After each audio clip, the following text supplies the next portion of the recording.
Me llamó mucho la atención la homilía del Santo Padre el día de ayer, San Pedro y San Pablo, porque es una homilía muy bíblica, muy profunda, pero al mismo tiempo muy humana, muy actual, que responde a inquietudes que tenemos todos en la iglesia y particularmente tiene él.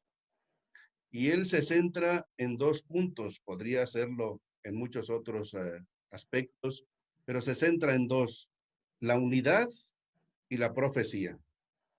Él empieza diciendo cómo Jesús llamó a dos apóstoles muy diferentes, Pedro y Pablo, muy distintos, pero que a veces discuten, pero les une el amor a Cristo y el amor a la iglesia, el amor al pueblo, a la gente. Esto es lo que resalta fundamentalmente en ellos. Son diferentes, pero Jesucristo los escogió así, distintos. Y el Papa resalta mucho esto porque hay mucha gente ahora que quisiera que el Papa Francisco fuera idéntico que el Papa Benedicto o que Juan Pablo II u otro de los antecesores. Y esto no es posible. Algunos ya querrían incluso que se acabara el periodo del Papa Francisco y viniera otro Papa porque no les acaba de gustar esto. Y en la iglesia no puede ser así, que cada quien tenga al Papa que le da su gana. No, la gana es de Dios, porque es el Señor quien guía a la iglesia. Y nos hace diferentes como Jesús. A los apóstoles todos eran distintos. Un ejemplo muy sencillo. Si ustedes ven los evangelios, los cuatro son diferentes. Hay tres sinópticos que se parecen, Mateo, Marcos y Lucas. Juan es bien diferente.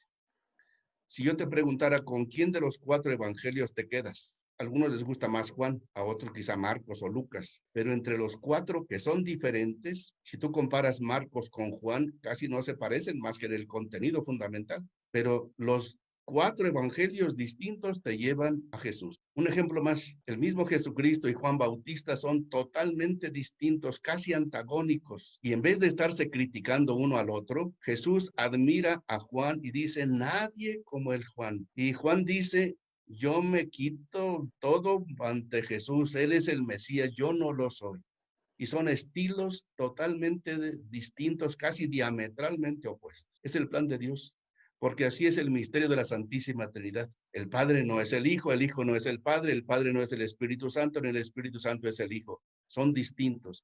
Y la iglesia es un reflejo de exactamente de la Trinidad. Pues ojalá que nosotros aprendamos de este designio de Dios. Unidad en las diferencias, amor en las diferencias. Que el Espíritu Santo nos ayude a amar la iglesia así como es diferente, con sus errores, con sus fallas, sus deficiencias, pero lo importante es que veamos el camino de Dios, el misterio de Dios, Dios que va actuando por medio de esta iglesia, así que hay unidad en el amor, en la fe, pero somos diferentes.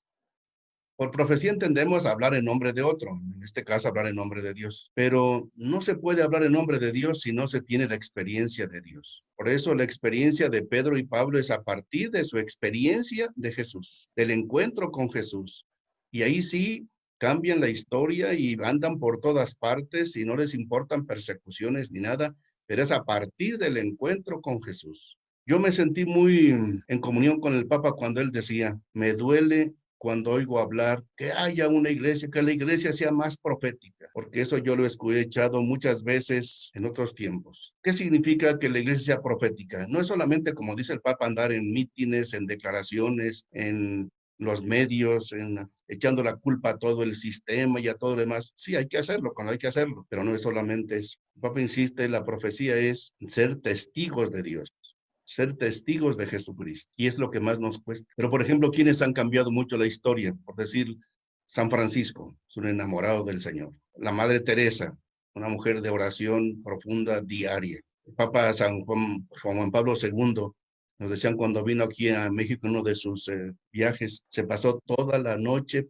tirado en tierra, postrado ante el sagrario en oración. Pues hay que pedir al Espíritu Santo que nos ayude a tener este encuentro permanente y cada día más profundo con el Señor, porque es fundamental para nosotros. Yo he conocido gente que sí habla mucho y discute y puras declaraciones, sí está bien, de acuerdo, hay que hacerlo, pero no solo eso. A veces la profecía es al interior mismo de la iglesia, entre nosotros mismos, que nos está fallando en la familia, en la comunidad, y ser valientes para denunciar entre nosotros mismos, porque a veces somos valientes para hablar del sistema en general, pero hablar unos con otros como hermanos, ayudarnos mutuamente a ser mejores, eso sí que cuesta. Pero con la gracia del Espíritu Santo sí es posible. Este amor a Jesús, amor a su iglesia, amor a nuestra gente. Pero a partir de la experiencia del Señor, ser testigos del Señor, que Él nos lo conceda. Demos gracias a Dios que nos ha regalado su iglesia y pidamos al Espíritu Santo que nos mantenga en la unidad dentro de la legítima diversidad.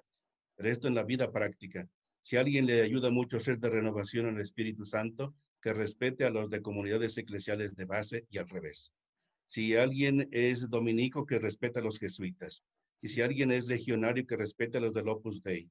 Y si somos diferentes, el Espíritu Santo que nos vaya guiando con nuestras limitaciones y nuestras virtudes. Gracias a Dios por su iglesia, el Espíritu Santo nos purifique y nos sostenga.